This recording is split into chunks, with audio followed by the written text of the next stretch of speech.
السلام علیکم ورحمۃ اللہ تعالی وبرکاتہ۔ نحمده ونصلی ونسلم علی رسوله الکریم، اما بعد فاعوذ باللہ من الشیطان الرجیم، بسم اللہ الرحمن الرحیم۔ ان اللہ وملائکتہ یصلون علی النبی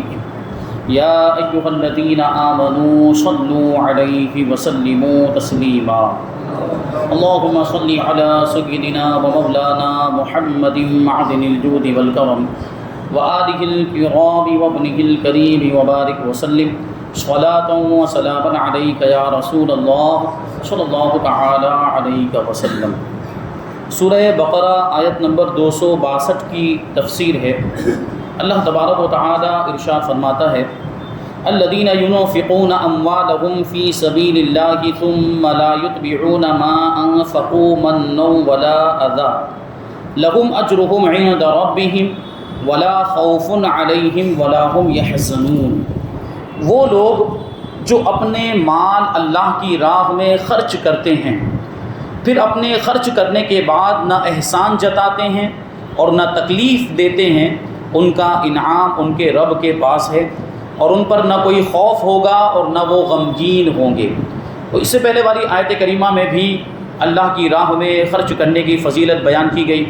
کہ وہ لوگ جو اللہ کی راہ میں خرچ کرتے ہیں اس کی مثال ایسے ہی جیسے ایک دانہ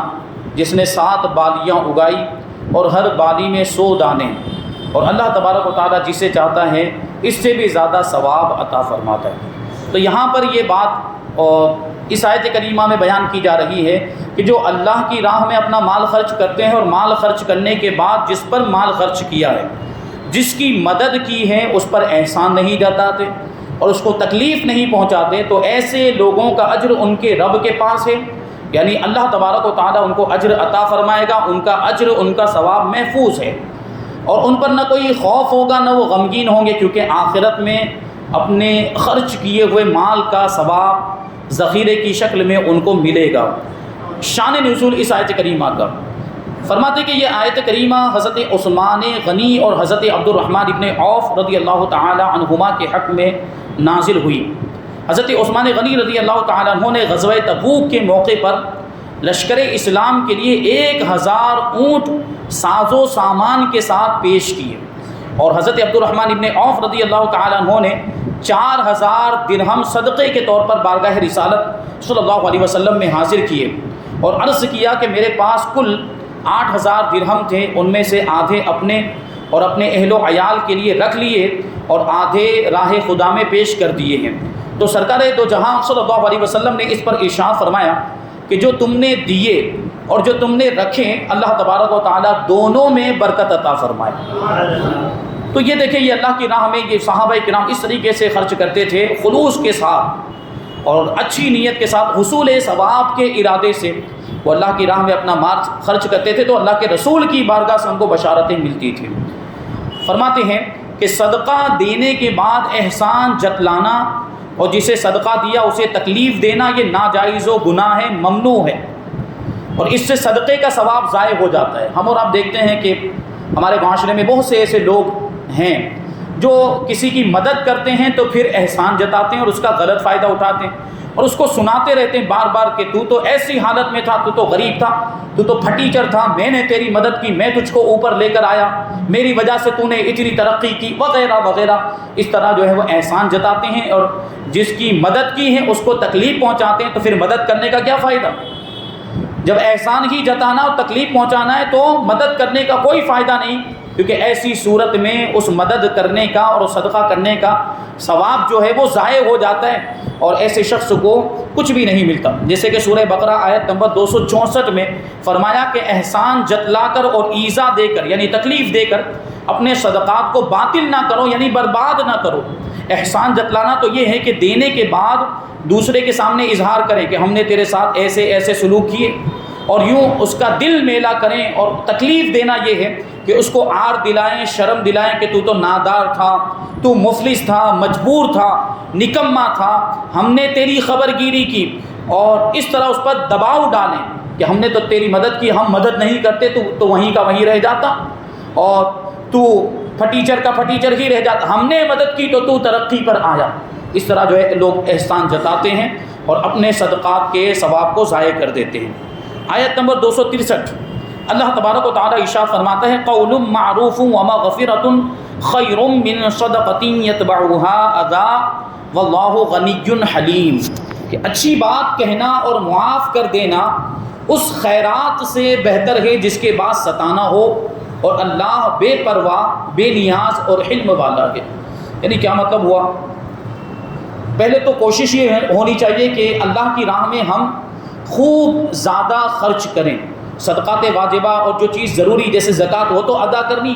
اس کے علاوہ بھی غریبوں کی مدد کرتے رہیں، مفلسوں کی حاجت مندوں کی مدد کرتے رہیں، یتیموں کا خیال رکھیں، بھوکوں کا خیال رکھیں، تو اس طریقے سے مدد کرتے ہی رہنا چاہیے۔ لیکن کبھی ایسا ہوتا ہے کہ کوئی مانگنے والا آ گیا اور اس وقت ہمارے پاس پیسے نہیں، یا ہم اس مانگنے والے کو نہیں دینا چاہتے، اس کی کوئی وجہ ہے، تو مانگنے والے سے معذرت کر لینی چاہیے، اچھی بات کہہ کر اس کو رخصت کر دینا چاہیے، اور ایسے کلمات یا ایسی کوئی بات نہیں بولنی چاہیے جس کی وجہ سے اس کو تکلیف ہو، کہ یہ منہ اٹھا کر چلے آتے ہیں جب دیکھو جب مانگنے والے یہ چلے آتے ہیں مانگنے کے لیے، اس طرح کی کوئی بات نہ بولی جائے کہ جس سے اس کو تکلیف پہنچے، اچھے انداز میں اس کو رخصت کیا جائے تاکہ اس کو برا بھی نہ لگے۔ اور کبھی ایسا بھی ہوتا ہے کہ رخصت کیا ہم نے اور کسی کو دینے سے انکار کر دیا، جیسے ہم عام طور پر ایک لفظ بولتے ہیں کہ معاف کیجیے، معاف کیجیے، معاف کرو، آگے جاؤ، اس طرح ہم یہ الفاظ بول، یہ معاف کیجیے والا لفظ ٹھیک ہے، یہ بولا جا سکتا ہے، یعنی ہمیں معاف کیجیے کہ ہم آپ کی مدد نہیں کر سکتے، یہ اس طرح یہ اس کا مطلب یہ ہوتا ہے۔ کبھی ایسا ہوتا ہے کہ ہم نے کسی کی مدد نہیں کی، کسی فقیر کی مدد نہیں کی یا کسی مانگنے والے کی مدد نہیں کی، تو وہ سامنے سے کوسنے لگ جاتا ہے اور وہ ہم کو برا بھلا کہنے لگ جاتا ہے، خاص طور پر کون؟ وہ مخنث ہجڑے، وہ ٹرین وغیرہ میں آپ سفر کریں، یہ مانگنے کے لیے آتے ہیں اور ان کی اگر مدد نہ کی جائے تو بد دعائیں دینا شروع کر دیتے ہیں، تو اس پر کوئی بھی رد عمل نہیں دینا چاہیے، اس کا جواب نہیں دینا چاہیے، خاموشی کے ساتھ سن لینا چاہیے۔ اگر آپ مدد نہیں کرنا چاہتے ہیں تو اچھے انداز میں اس کو رخصت کر دیں، اور سامنے سے اگر وہ کوئی غلط بات کہتا ہے تو اس کا بھی جواب نہ دیں، بلکہ خاموشی کے ساتھ سن لیں۔ اور یہ جو بد دعائیں دیتے ہیں مخنث، تو ان سے بھی گھبرانے کی ضرورت نہیں، اس کے بارے میں ایسا مشہور ہو چکا ہے کہ ان کی بد دعا جو ہے بہت جلدی اثر کرتی ہے، یہ ہو جائے گا وہ ہو جائے گا وغیرہ، ایسا کچھ نہیں ہوتا، اللہ کی مرضی کے بغیر کچھ بھی نہیں ہوتا ہے۔ اگر کچھ برا ہونے والا ہے تو وہ ہو کر ہی رہے گا، ان کی بد دعا کا اس میں کوئی دخل نہیں ہے، اور اگر اچھا ہی ہمارے ساتھ ہونے والا ہے تو وہ جو چاہیں کر لے۔ تو بہرحال بد دعا دے رہے ہیں تو یہ ہمارے نہ دینے کی وجہ سے، تو اس میں ہمارا کوئی قصور نہیں ہے، ہماری مرضی ہم کسی کی مدد کریں یا نہ کریں۔ بہرحال اگر کوئی حاجت مند ہے، ضرورت مند ہے، تو اس کی مدد کرنی چاہیے، یہ الگ بات کہ ثواب کا کام، لیکن ان کے معاملات کے ان کے پاس ہزاروں لاکھوں روپے آلریڈی ہوتے ہیں، ان کا کام ہی یہ مانگنا ہوتا ہے، تو ایسے لوگوں کو نہیں دینا چاہیے، جیسے کہ اس سے پہلے اس کی تفصیل آ چکی ہے۔ تو اچھی بات کہنا اور معاف کر دینا بہتر ہے۔ اگر سائل کو کچھ نہ دیا جائے، مانگنے والے کو کچھ نہ دیا جائے، تو اس سے اچھی بات کہی جائے اور خوش خلقی کے ساتھ، یعنی اچھے اخلاق کے ساتھ جواب دیا جائے، جو اسے ناگوار نہ گزرے، اس کو برا نہ لگے۔ اور اگر وہ سوال میں اصرار کرے، یعنی ضد کرے یا زبان درازی کرے، برا بھلا بولنے لگ جائے، کوسنے لگ جائے، تو پھر اس سے درگزر کیا جائے، یعنی اس کو معاف کر دیں اور اس کی بات کا کوئی جواب نہ دے۔ سائل کو کچھ نہ دینے کی صورت میں اس سے اچھی بات کہنا اور اس کی زیادتی کو معاف کر دینا اس صدقے سے بہتر ہے جس کے بعد اسے عار دلائی جائے، اس کو شرم دلائی جائے، یا احسان جتایا جائے، یا کسی دوسرے طریقے سے اسے کوئی تکلیف پہنچائی جائے۔ یعنی صدقہ کرنے کے بعد اگر یہی سب کرنا ہو، صدقہ دینے کے بعد احسان جتانا ہو یا تکلیف پہنچانا ہو، تو اس سے بہتر ہے کہ دیا ہی نہ جائے، اس سے بہتر ہے کہ صدقہ کیا ہی نہ جائے، کیونکہ یہ کرنے کے بعد بھی تو صدقے کا ثواب ضائع ہو جا رہا ہے، تو صدقہ دیتے ہی نہ، اس سے تو بہتر یہی تھا۔ فرمایا گیا واللہ غنی، اور بے شک اللہ تبارک و تعالیٰ بے نیاز ہے، اللہ تبارک و تعالیٰ کو کسی کی حاجت نہیں۔ ہم جو صدقہ بھی اگر کر رہے ہیں اللہ کی راہ میں تو اللہ کو اس کی ضرورت نہیں ہے، یہ تو ہم کو ضرورت ہے ثواب کی، ہم صدقہ کریں گے تو ہمیں ثواب ملے گا، ہم اللہ تبارک و تعالیٰ کے محتاج، وہ کسی کا محتاج نہیں ہے۔ تو آیت کے آخر میں اللہ تبارک و تعالیٰ کی دو صفات کا بیان ہوا کہ وہ بندوں کے صدقات سے بے پرواہ ہے، ہمارے صدقات کی اس کو ضرورت نہیں ہے، وہ چاہے تو اپنے بندوں کا کہیں سے بھی انتظام فرما دے، ہم دیں گے تبھی غریبوں کی مدد ہوگی، ایسا نہیں۔ اللہ تبارک و تعالیٰ چاہے تو غیب سے انتظام فرما دے اور کوئی دوسرا کھڑا ہو جائے ہماری جگہ پر غریبوں کی مدد کرنے والا، یہ تو آزمائش ہوتی ہے کہ اللہ تبارک و تعالیٰ کچھ بندوں کو اچھی حالت میں رکھتا ہے اور کچھ بندوں کو غریبی میں رکھتا ہے. یہ اللہ تبارک و تعالیٰ کی طرف سے آزمائش ہوتی ہے, یہ اس کی مرضی, اور ہمیں اللہ کی رضا میں راضی رہنا چاہیے. اللہ نے اگر ہمیں خوشحالی عطا فرمائی, اللہ تبارک و تعالیٰ نے ہمیں مال عطا فرمایا, تو اس مال کے حقوق ہمیں ادا کرنے چاہیے اور غریبوں کی مدد کرنی چاہیے. اور یہ نہیں سوچنا چاہیے کہ ہم غریبوں کی مدد نہیں کریں گے تو ان کا کام نہیں چل پائے گا, ایسا نہیں, بلکہ اللہ تبارک و تعالیٰ اگر ہم نہیں دیں گے تو کہیں اور سے ان کا انتظام فرمائے گا. وہ ہمارے صدقات سے بے نیاز ہے, بے پرواہ, اور گنہگاروں کو جلد سزا نہ دے کر حلم فرمانے والا. یعنی اللہ تبارک و تعالیٰ گنہگاروں کی سزا کو مؤخر کرتا ہے, عذاب کو مؤخر کرتا ہے. اتنے بڑے بڑے گناہ ہوتے ہیں پھر بھی عذاب نہیں آتا, اتنے بڑے بڑے گناہ کیے جاتے ہیں پھر بھی اللہ تبارک و تعالیٰ درگزر فرماتا ہے, مہلت دیتا ہے. اور اس طریقے سے اللہ تبارک و تعالیٰ اپنے حلم کا مظاہرہ فرماتا ہے. یہ اللہ تبارک و تعالیٰ کی شان. اس آیت میں بھی ہمیں نصیحت ہے کہ اللہ تبارک و تعالیٰ غنی اور بے نیاز ہو کر بھی حلم فرماتا ہے, کہ بندوں کے گناہوں سے درگزر فرماتا ہے, ان کو سزا دینے میں تاخیر فرماتا ہے, ان کو مہلت دیتا ہے. تو تم تو ثواب کے محتاج ہو, یعنی اے بندوں, اے انسانوں, تمہیں تو ثواب کی کتنی زیادہ ضرورت ہے, لہٰذا تم بھی فقیروں اور مسکینوں اور اپنے ماتحتوں کی خطاؤں سے درگزر کیا کرو. کہ اگر کوئی فقیر یا کوئی مسکین یا تمہارا کوئی ماتحت, تمہارا غلام, تمہارا نوکر یا کوئی اس طرح کا آدمی تمہیں کچھ بول بھی دے تو اسے درگزر کرنا چاہیے, معاف کر دینا چاہیے. حلم سنت الہیہ بھی ہے اور سنت مستفویہ بھی ہے, یعنی دوسرے کی تکلیف کو برداشت کر لینا, دوسرے کی تکلیف کو برداشت کر لینا, یہ سنت مصطفیٰ بھی ہے. سبحان اللہ, کیسے پاکیزہ اخلاق کی کیسی نفیس تعلیم دین اسلام میں دی گئی ہے. اور ذیل میں مسکینوں, غریبوں اور ماتحتوں کے بارے میں سرکار دو جہاں صلی اللہ علیہ وسلم کی تعلیمات ملاحظہ فرمائیں کہ غریبوں کے ساتھ کیسا برتاؤ کرنا چاہیے, مسکینوں کے ساتھ کیسا سلوک کرنا چاہیے. اس کے بارے میں حضور پاک صلی اللہ علیہ وسلم نے کیا ارشاد فرمایا. پہلی حدیث پاک, حضرت ام بجید رضی اللہ تعالی عنہا فرماتی ہے کہ میں نے بارگاہ رسالت صلی اللہ علیہ وسلم میں عرض کی, یا رسول اللہ صلی اللہ تعالی علیہ وسلم, ایک مسکین میرے دروازے پر آ کر کھڑا ہو جاتا ہے اور میرے پاس اس کو دینے کے لیے کچھ نہیں ہوتا, تو میں کیا کروں. یہ حضرت ام بجید جو ایک بی بی خاتون ہیں, صحابیہ ہیں, وہ عرض کرتی ہیں کہ یا رسول اللہ, کوئی مسکین میرے دروازے پر آ کر کھڑا ہو جائے اور اس کو دینے کے لیے میرے پاس کچھ نہ ہو تو میں کیا کروں. تو رسول کریم صلی اللہ علیہ وسلم نے ارشاد فرمایا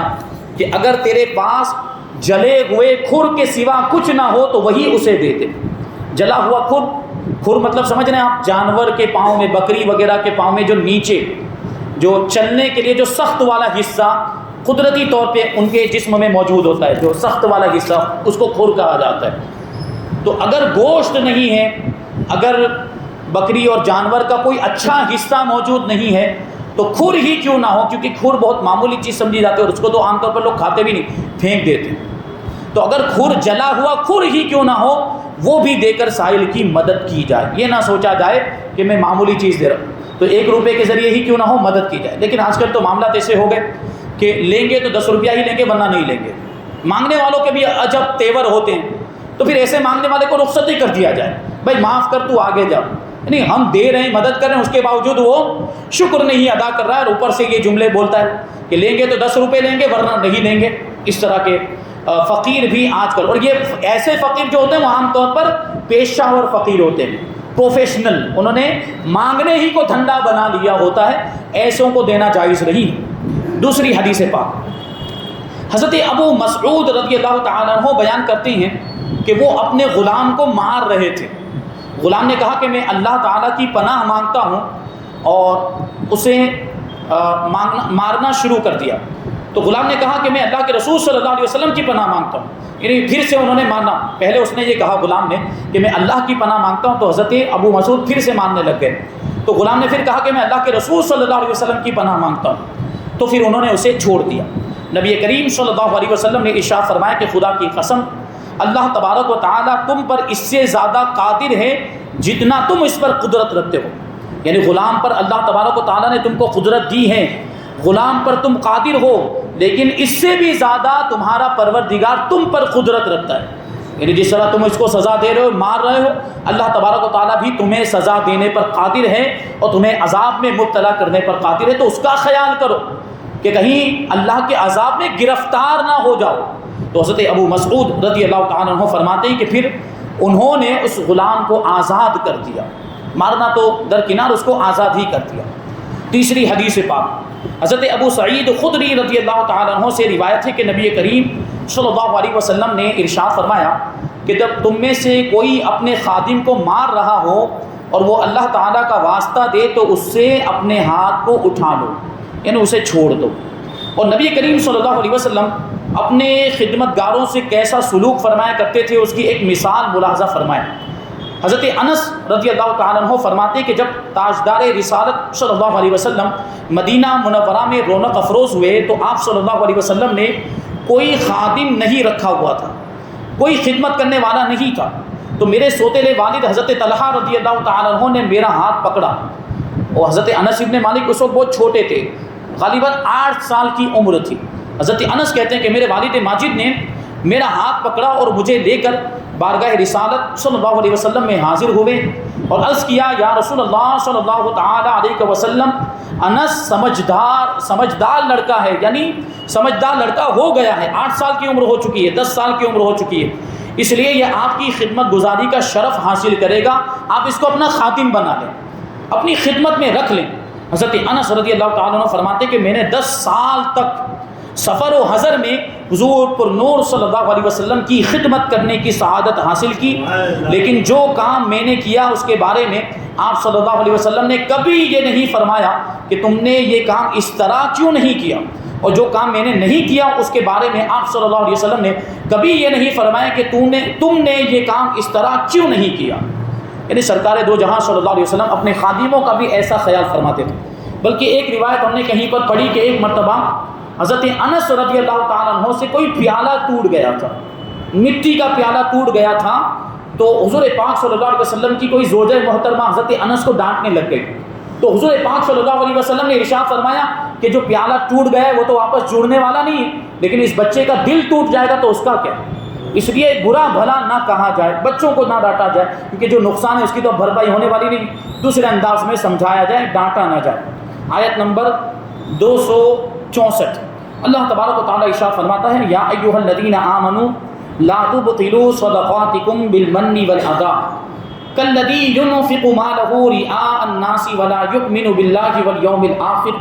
فمثلہ کمثل صفوان علیہ تراب فأصابہ وابل فترکہ صلدا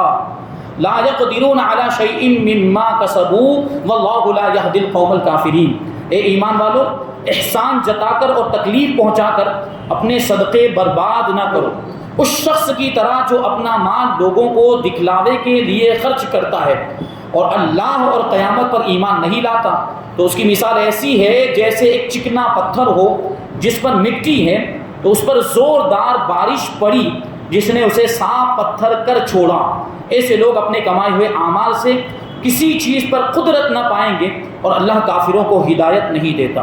ارشاد فرمایا گیا کہ اے ایمان والو، جس پر خرچ کرو اس پر احسان جتلا کر اسے تکلیف پہنچا کر اپنے صدقے کا ثواب برباد نہ کرو، کیونکہ جس طرح منافق آدمی لوگوں کو دکھانے کے لیے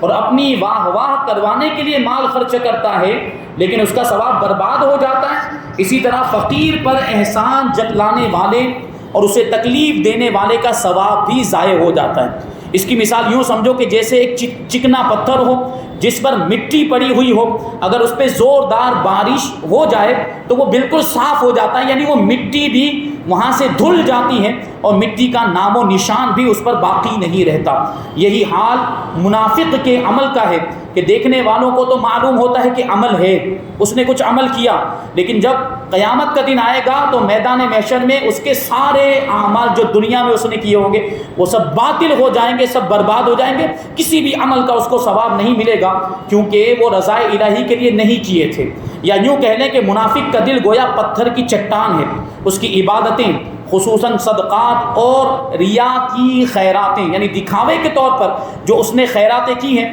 گویا کہ وہ گرد و غبار ہیں جو چٹان پر پڑ گئی، جن میں بیج کی کاشت نہیں ہو سکتی، یعنی وہ کچھ بھی اگا نہیں سکتی۔ رب تبارک و تعالیٰ کا ان سب کو رد فرما دینا گویا وہ پانی ہے جو سب مٹی کو بہا کر لے گیا اور پتھر ویسا ہی رہ گیا۔ اس سے معلوم ہوتا ہے کہ اگر صدقہ ظاہر کرنے سے فقیر کی بدنامی ہوتی ہو تو صدقہ چھپا کر دینا چاہیے کہ کسی کو خبر نہ ہو۔ لہٰذا اگر کسی سفید پوش یا معزز عزت والے آدمی یا کسی عالم صاحب یا کسی شیخ کو کچھ دیا جائے تو چھپا کر دینا چاہیے، کیونکہ ان کی عزت کی بات ہوتی ہے۔ ہر کسی کے پاس عزت نفس ہوتی، ایگو ہوتا ہے، تو اس کا خیال کرنا چاہیے۔ بعض بزرگ فرماتے ہیں کہ اگر کسی کو علم دین سکھایا ہو تو اس کی جزا کی بھی بندے سے امید نہ رکھے۔ کسی کو مسئلہ بتایا، کسی کو تعلیم دی، کسی کو قرآن پڑھا دیا، علم دین سکھایا، تو اس کی جزا کی امید نہیں رکھنی چاہیے کہ اس کے بدلے میں مجھے کچھ ملے گا، اور نہ اسے تانا دے، کیونکہ یہ بھی علمی صدقہ ہے، یہ بھی تو ایک صدقہ ہے کہ اس طرح تانا دینے سے وہ صدقے کا ثواب ضائع ہو جائے گا۔ تو اس آیت سے ہمیں یہ باتیں معلوم ہوئی کہ ریاکاری سے اعمال کا ثواب باطل ہو جاتا ہے۔ ریاکاری یعنی دکھاوے سے اعمال کا ثواب ضائع ہو جاتا ہے۔ دوسری بات کہ فقیر پر احسان جتلانا اور اسے تکلیف دینا منع ہے، اور یہ بھی ثواب کو باطل کر دیتا ہے۔ تیسری بات کہ کافر کا کوئی بھی عمل اللہ تبارک و تعالیٰ کی بارگاہ میں مقبول نہیں ہوتا۔ چوتھی بات کہ جہاں ریاکاری یا اس طرح کی کسی دوسری آفت کا اندیشہ ہو وہاں چھپا کر مال خرچ کیا جائے۔ یعنی اگر ہم لوگوں کے سامنے صدقہ کریں گے، لوگوں کے سامنے کسی کی مدد کریں گے، تو ہو سکتا ہے کہ دل میں ریاکاری کا جذبہ پیدا ہو جائے، تو ایسی صورت میں پھر چھپا کر صدقہ کرنا چاہیے۔ لیکن جہاں ایسا ہو کہ ہم دکھا کر صدقہ کر رہے ہیں اور اس میں مقصد یہ ہے کہ ہمیں دیکھ کر دوسرے لوگ بھی صدقہ کریں، دوسرے لوگ بھی غریبوں کی مدد کریں، تو یہ اچھی نیت ہے، اور ایسی صورت میں وہ صدقہ دکھا کر کیا جا سکتا ہے۔ پانچویں بات اعلانیہ یعنی کھلم کھلا اور پوشیدہ دونوں طرح صدقہ کرنے کی اجازت ہے، جیسے کہ سورہ بقرہ کی آیت نمبر 271 اور 274 میں صراحت کے ساتھ اس کا بیان آگے آ رہا ہے۔ لیکن اپنی قلبی حالت، دلی حالت پر نظر رکھ کر عمل کیا جائے کہ دل کی کیفیت کیا ہے، کیا ریاکاری کا جذبہ تو پیدا نہیں ہو رہا، یہ دیکھا جائے، غور کیا جائے۔ افسوس کہ ہمارے یہاں ریاکاری، احسان جتلانا اور تکلیف پہنچانا تینوں برے اعمال کی بھرمار ہے۔ مالدار پیسہ خرچ کرتا ہے تو جب تک اپنے نام کے بینر نہ لگوا لے یا اخبار میں تصویر اور خبر نہ چھپوا لے اسے چین نہیں آتا۔ اب اس سوشل میڈیا کا زمانہ ہے، کوئی کسی کی مدد کرتا ہے تو اس کی ویڈیو بنائے گا اور سوشل میڈیا پہ ڈالے گا۔ مدد کر رہا ہے، ایک کمبل دے رہا ہے تو اس کی ویڈیو بنا کر اس کو سوشل میڈیا پہ ڈالے گا، واٹس ایپ پہ ڈالے گا، فیس بک پہ ڈالے گا۔ تو یہ تو عجیب بات ہو گئی۔ وہ میں نے ایک جملہ اس سے پہلے کہا تھا کہ پرانے زمانے میں یہ کہا جاتا تھا کہ نیکی کر دریا میں ڈال، مطلب نیکی کر، اس کو چھپا، لوگوں کے سامنے ظاہر مت کر۔ تو لوگوں کے سامنے ظاہر کرے گا تو ریاکاری ہو سکتا ہے، ریاکاری کا جذبہ پیدا ہو جائے اور نیکی کا ثواب ضائع ہو جائے۔ تو یہ جملہ پہلے بولا جاتا تھا کہ نیکی کر اور دریا میں ڈال، یعنی نیکی کو چھپا۔ لیکن اب کیا ہو گیا ہے، نیکی کر اور سوشل میڈیا پہ ڈال، یہ ہو گیا ہے۔ نیکیاں کر رہے ہیں اور اس کو فیس بک پہ ڈال رہے ہیں، نیکی کا کام کر رہے ہیں اور اس کو سوشل میڈیا پر، تو یہ دکھاوا ہو رہا ہے۔ اس کی وجہ سے اچھے اعمال اور نیک اعمال کا ثواب ضائع ہو جاتا ہے۔ تو یہ لوگ ایسا کرتے ہیں۔ خاندان میں کوئی کسی کی مدد کرتا ہے تو زندگی بھر اسے دباتا رہتا ہے اور اس کو سناتا رہتا ہے۔ جب دل کرتا ہے سب لوگوں کے سامنے اسے رسوا کر دیتا ہے، اور جہاں رشتہ دار جمع ہوں گے وہیں اپنی مدد کرنے کا اعلان شروع کر دے گا۔ دیکھو یہ آیا، اس کی میں نے مدد کی تھی، اس کو میں نے اتنے روپے دیے تھے، اس کو میں نے گھر کروا دیا، اس کو میں نے دکان کروا دی، یہ وغیرہ لوگوں کے سامنے سنانا شروع کر دیتا ہے۔ اللہ تبارک و تعالیٰ ایسوں کو ہدایت عطا فرمائے۔ یہاں پر آیت نمبر 264 کی تفسیر مکمل ہوئی۔ انشاءاللہ تبارک و تعالیٰ 265 اور 266 کی تفسیر ہم آئندہ درس میں شامل کریں گے۔ اللہ تبارک و تعالیٰ کی بارگاہ میں دعا ہے کہ جو کچھ بھی بیان ہوا اس پر ہم سب کو عمل کرنے کی توفیق عطا فرمائے، اور نور قرآن سے ہم سب کے دلوں کو روشن اور منور فرمائے۔ وما علینا الا البلاغ۔